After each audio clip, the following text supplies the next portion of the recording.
Assalamualaikum warahmatullahi wabarakatuh. Nabi Muhammad SAW adalah nabi terakhir yang diutus oleh Allah Subhanahu wa Ta'ala. Setiap nabi diberikan mukjizat yang berbeda-beda oleh Allah Subhanahu wa Ta'ala. Mukjizat adalah suatu hal di luar kebiasaan manusia yang diberikan Allah Subhanahu wa Ta'ala kepada para nabi. Salah satu mukjizat yang dimiliki Nabi Muhammad SAW adalah Al-Quran yang dijadikan sebagai kitab suci umat Islam. Mukjizat yang diberikan Allah Subhanahu wa Ta'ala kepada Nabi Muhammad SAW bukan tanpa alasan. Hal tersebut bertujuan untuk membuktikan kepada umat manusia bahwa Nabi Muhammad SAW merupakan utusannya dan ajaran yang dibawa merupakan ajaran yang benar. Mukjizat Nabi Muhammad SAW yang pertama, kitab suci Al-Quran. Al-Quran merupakan mukjizat Nabi Muhammad yang terbesar selama masa hidupnya. Berbeda dengan mukjizat yang diberikan kepada Nabi dan Rasul lainnya, Al-Quran bersifat abadi dan berlaku sepanjang masa yang menunjukkan kebenaran ajaran beliau. Allah Subhanahu wa Ta'ala berfirman yang artinya, "Wahai manusia, sesungguhnya telah sampai kepadamu bukti kebenaran dari Tuhanmu Muhammad dengan mukjizatnya, dan telah kami turunkan kepadamu cahaya yang terang benderang." Al-Quran. Quran Surat An-Nisa ayat 174. Mukjizat yang kedua adalah air mengalir dari sela-sela jemari. Mukjizat selanjutnya yang dimiliki Nabi Muhammad SAW adalah dapat mengeluarkan air dari sela-sela jemarinya. Hal ini diterangkan dalam salah satu hadis yang diriwayatkan Al-Bukhari berikut ini. Mereka mendatangi Rasulullah SAW dan memberitahukan keadaan itu. Maka beliau meminta sebuah mangkuk dan menuangkan sedikit air ke dalamnya, lalu mencelupkan tangannya ke dalam wadah air itu. Maka air mengalir dari sela-sela jemari tangan beliau. Dengan air itu para sahabat berwudu. Jumlah mereka waktu itu adalah 300 orang.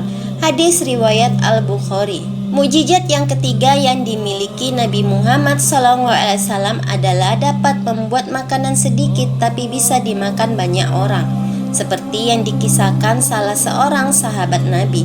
Suatu ketika Rasulullah SAW terlihat kelaparan.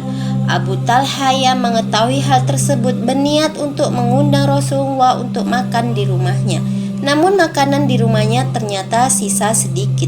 Singkat cerita, Abu Talha dan istrinya tetap mengundang Rasulullah SAW, dan tidak disangka Rasulullah SAW juga mengajak banyak sahabatnya untuk ikut makan.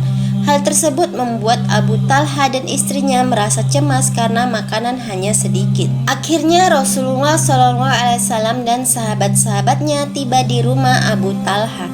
Sebelum acara makan dimulai, Rasulullah SAW mendoakan makanan yang dihidangkan. Setelah itu tamu diminta makan secara bergantian. Yang pertama makan adalah 10 sahabat, lalu 10 sahabat berikutnya, kemudian 10 sahabat berikutnya, dan seterusnya.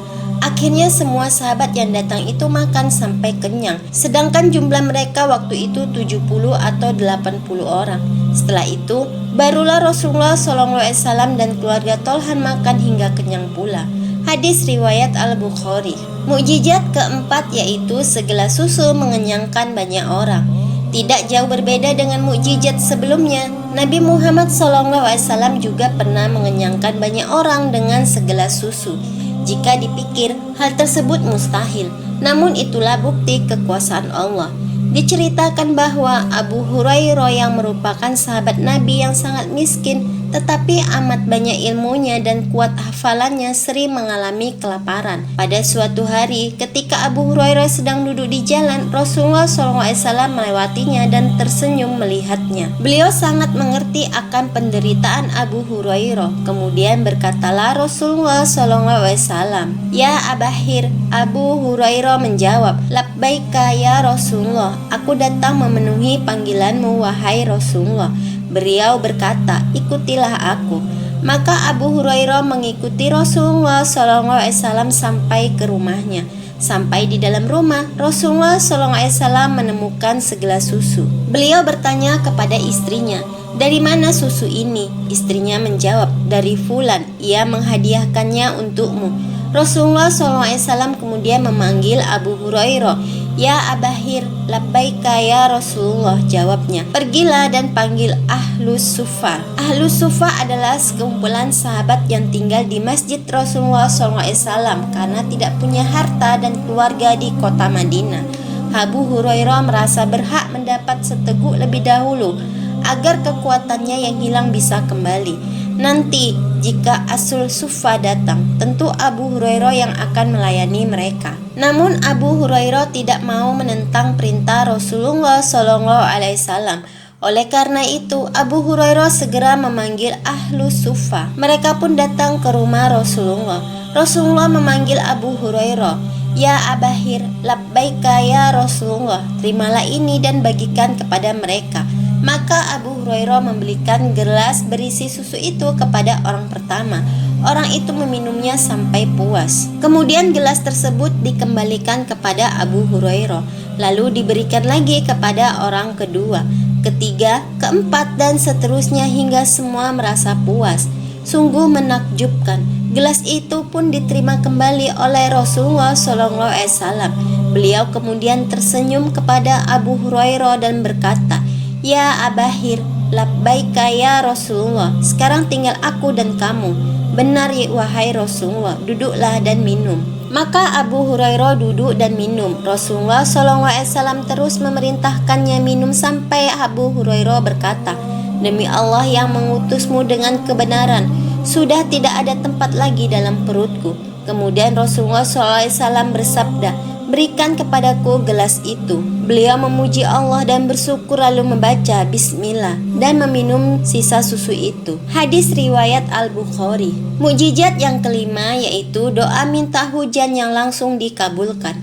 Mukjizat selanjutnya adalah Nabi Muhammad SAW bisa meminta kepada Allah untuk menurunkan hujan yang dikabulkan pada saat itu juga. Mukjizat tersebut dijelaskan pada hadis Al-Bukhari. Dikisahkan bahwa pada suatu hari ketika Rasulullah sedang berkhutbah Jumat, berdirilah seorang meminta didoakan agar turun hujan. Waktu itu kekeringan sedang melanda. Maka Rasulullah SAW berdoa. Seketika itu pula turunlah hujan deras terus menerus sampai hari Jumat berikutnya. Akhirnya ada seorang lelaki yang mengadu kepada Rasulullah SAW bahwa rumah-rumah telah rusak akibat hujan deras terus menerus. Maka Rasulullah SAW berdoa agar hujan dialihkan di sekeliling kota Madinah, jangan menimpa kota Madinah. Maka awan-awan yang bergerak di atas kota Madinah pun segera bergerak, tidak lagi berada di atas kota Madinah tetapi berada di pinggir kota Madinah. Hadis riwayat Al-Bukhari. Mukjizat yang keenam yaitu pemberitahuan hal-hal gaib yang terbukti terjadi. Pemberitahuan hal-hal gaib yang dimaksud adalah Rasulullah bisa mengetahui peristiwa yang akan terjadi ke depannya. Salah satu hal gaib yang disampaikan Rasulullah SAW adalah kejadian pada saat perang Mu'tah. Zaid bin Harithah, komandan pasukannya, ditunjuk Rasulullah SAW untuk memimpin pasukan muslimin terbunuh. Dan akhirnya komandan pasukan diganti oleh Ja'far bin Abi Thalib. Lalu Ja'far bin Abi Thalib juga terbunuh. Namun sebelum kematian dua komandan itu sampai ke Madinah, Rasulullah SAW telah memberitakan kematian Zaid bin Harithah dan Ja'far bin Abi Thalib kepada para sahabatnya. Inilah salah satu mukjizat Rasulullah SAW. Allah beri wahyu kepada beliau tentang berita gaib. Hadis riwayat Al-Bukhari. Mukjizat yang ketujuh yaitu terbelahnya bulan menjadi dua. Terbelahnya bulan menjadi dua merupakan salah satu mukjizat yang dimiliki Nabi Muhammad SAW. Pada saat itu, orang kafir Mekah meminta bukti kenabian Rasulullah SAW. Maka Allah tunjukkan dengan terbelahnya bulan menjadi dua. Rasulullah SAW berdiri kemudian mengarahkan tangannya ke bulan. Bulan pun terbelah dua, satu bagian di atas gunung dan satunya di gunung yang lain. Diriwayatkan juga dari Abdullah bin Mas'ud radhiyallahu anhu, ia berkata yang artinya bulan terbelah menjadi dua bagian di masa Rasulullah SAW. Nabi SAW bersabda, saksikanlah. Hadis riwayat Al-Bukhari. Mukjizat yang kedelapan yaitu mengobati sakit mata. Allah sembuhkan dalam seketika. Tidak hanya Nabi Isa yang diberikan kelebihan bisa mengobati penyakit. Rasulullah SAW juga diberikan mukjizat yang bisa mengobati sakit mata dengan seketika.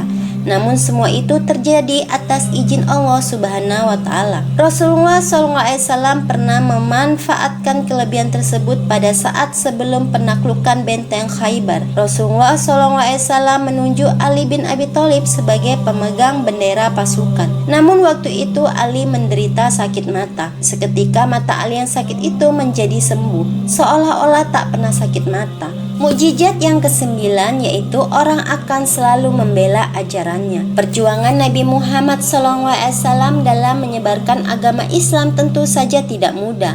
Apalagi pada saat itu kaum Quraisy secara terang-terangan membenci Rasulullah SAW dan menolak ajarannya. Kendati begitu, akan tetap ada yang membela ajaran Rasulullah SAW. Adanya orang yang selalu membela ajaran Nabi Muhammad SAW ternyata tidak terjadi secara kebetulan. Hal tersebut merupakan mukjizat yang diberikan oleh Allah Subhanahu wa Ta'ala. Seperti yang disebutkan dalam hadis Al-Bukhari bahwa akan selalu ada sekelompok umatnya yang selalu menampakkan kebenaran Islam dan membelanya. Hadis riwayat Al-Bukhari. Mukjizat yang ke-10 yaitu air sedikit menjadi banyak. Mukjizat Rasulullah SAW yang selanjutnya bisa membuat air yang sedikit menjadi banyak. Dikisahkan pada zaman dahulu dalam sebuah perjalanan Rasulullah SAW dan para sahabatnya kehabisan bekal air, sedangkan waktu itu air berjarak jauh dari mereka. Kemudian mereka bertemu seorang wanita yang membawa sedikit air. Lalu Rasulullah SAW kemudian mengusap kantung air milik wanita tersebut dan menyuruh para sahabat yang kehausan itu minum. Jumlah mereka pada saat itu ada 40 orang. Setelah puas minum, mereka mengisi kantung air masing-masing sampai penuh. Hadis riwayat Al-Bukhari. Nabi Muhammad memiliki mukjizat lain yang luar biasa, yaitu peristiwa Isra Mi'raj. Peristiwa ini bertujuan untuk memberikan perintah sholat kepada umat Islam.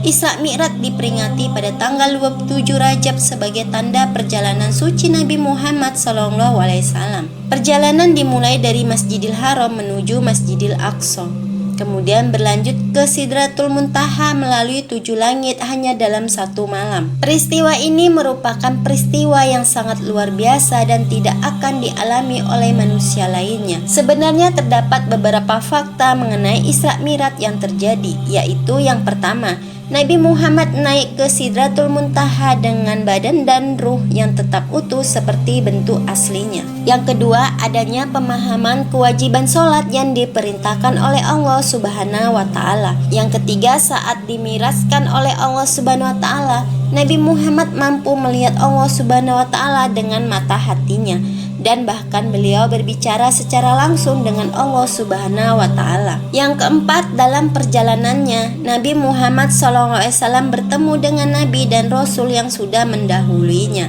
Dengan adanya peristiwa Isra Mi'raj ini, maka bisa didapatkan hikmah perjalanan sehingga bisa langsung beriman tanpa ragu kepada Allah Subhanahu wa Ta'ala. Mukjizat yang ke-12 meramalkan sang istri. Sebelum wafatnya Nabi Muhammad SAW dan sang istri Zainab, Rasulullah pernah meramalkan sang istri yang terkenal paling rajin bersedekah ini akan meninggal tidak lama setelah wafatnya sang Rasul. Sungguh tepat, ramalan Rasulullah kemudian terbukti ketika Zainab meninggal dunia setelah kematian Rasulullah. Ia wafat di Madinah pada tahun ke-20 Hijriah. Mukjizat yang ke-10 dapat memancarkan petir. Mukjizat Nabi Muhammad SAW yang Allah Subhanahu wa Ta'ala berikan adalah tubuhnya yang dapat memancarkan petir. Ini terjadi ketika Rasulullah hendak dibunuh oleh Saiban bin Utsman dalam perang Hunain. Kala perang tersebut diceritakan bahwa Rasulullah belum makan selama 3 hari.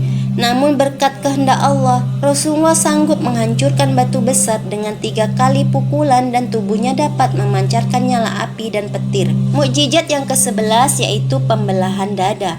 Pada usia 4 tahun, Muhammad dibawa oleh malaikat Jibril dan Mikail untuk menjalani pengalaman yang luar biasa. Mereka membawa Nabi untuk dibelah dadanya atas seizin Allah Subhanahu wa Ta'ala. Keduanya mengeluarkan kotoran-kotoran dari dalam dada Muhammad. Dalam proses tersebut, hati atau kalbu Nabi Muhammad dibersihkan dari segala kotoran. kemudian ditutup kembali seperti semula. Malaikat Jibril menanamkan satu butir batil dari emas ke dalam hati Muhammad, mengisi hatinya dengan hikmah, iman, Islam, dan keyakinan yang mendalam.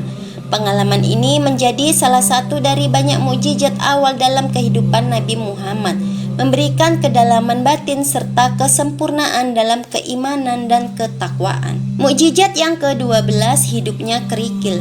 Nabi Muhammad bisa menghidupkan kerikil yang menjadi salah satu mukjizatnya. Peristiwa ini terjadi pada sebuah halaqah yang menunjukkan adanya batuan kecil sedang bertasbih pada tangan Rasulullah. Kejadian ini juga ada di dalam suatu hadis riwayat Tabrani. Abu Dzar radhiyallahu anhu berkata bahwa sesungguhnya aku menyaksikan Rasulullah di dalam sebuah halaqah. Ada batu kerikil di tangannya dan sedang bertasbih di telapaknya. Bersama kami ada Abu Bakar, Umar, Utsman, dan Ali. Semoga Allah merahmati semuanya. Mukjizat yang ke-13, kelahiran Muhammad membawa berkah. Kelahiran Muhammad ke dunia membawa berkah yang melimpah bagi keluarga dan orang-orang di sekitarnya. Mereka yang turut serta dalam merawat Muhammad selalu merasakan kebahagiaan yang mendalam. Sejak bayi, tanda-tanda kenabian telah terlihat pada diri Muhammad. Pada usia 5 bulan, beliau sudah mampu berjalan. Dan saat usia 9 bulan, beliau telah mampu berbicara. Bahkan pada usia 2 tahun, Nabi Muhammad sudah aktif bermain dan menggembala bersama anak-anak lainnya. Mukjizat yang ke-14, para malaikat menjadi awan pelindungnya. Keistimewaan lainnya bagi Nabi Muhammad SAW adalah perlindungan yang diberikan oleh para malaikat yang selalu menjaganya dari panas teriknya sinar matahari. Ketika rombongan Rasulullah pergi, awan-awan teduh selalu mengikuti mereka untuk memberikan perlindungan. Kejadian ini bahkan sampai menarik perhatian seorang pendeta yang dikenal sebagai Buhairah. Mukjizat yang ke-15, pohon kurma berbuah banyak. Suatu hari Rasulullah SAW didatangi oleh seorang anak yang kesulitan membayar utang orang tuanya yang telah meninggal. Anak itu hanya memiliki sebuah pohon kurma sebagai harta. Meskipun pohon kurma itu awalnya kering, namun setelah didoakan oleh Rasulullah, pohon tersebut tiba-tiba berbuah dengan melimpah. Dengan karunia doa dari Nabi, buah-buah kurma itu akhirnya mampu melunasi hutang keluarga si anak. Mukjizat yang ke-16, lolos kepungan dari Gua Sur. Hijrah yang dilakukan oleh Nabi Muhammad SAW dan Abu Bakar di Madinah membuatnya dikejar oleh para musuh. Pada saat itu, Nabi dan sahabatnya bersembunyi di Gua Sur yang hampir saja diketahui oleh para musuhnya yang terus mengejar waktu itu. Dengan pertolongan dari Allah Subhanahu wa Ta'ala, maka Rasulullah SAW dan Abu Bakar diselamatkan dari kepungan musuh tersebut, sehingga Nabi dan sahabatnya tidak diketahui oleh musuhnya dan tetap melanjutkan hijrah yang dilakukan. Mukjizat yang ke-17, selamat dari racun. Tidak jarang musuh ingin mencelakakan Nabi Muhammad SAW dan bahkan sampai membunuhnya. Suatu perang telah terjadi sehingga kaum musuh tersebut ingin membunuh Rasulullah SAW dengan cara meracuninya. Dalam strateginya dilakukan dengan cara menyuguhkan hidangan kambing beracun untuk Nabi Muhammad. Akan tetapi, pada saat daging tersebut akan dimasukkan ke dalam mulut, secara tiba-tiba potongan daging tersebut memberitahu Nabi bahwa ada racun di dalamnya. Saat mendengar pengakuan dari daging kambing tersebut, maka Rasulullah seketika langsung memuntahkan daging yang sudah masuk ke dalam mulutnya. Allah menyelamatkan Nabi Muhammad dengan memberikan mukjizat Nabi Muhammad. Mukjizat yang ke-18 memiliki sifat terpuji. Sebagai seorang nabi terakhir, pastilah keunggulan akan dimilikinya.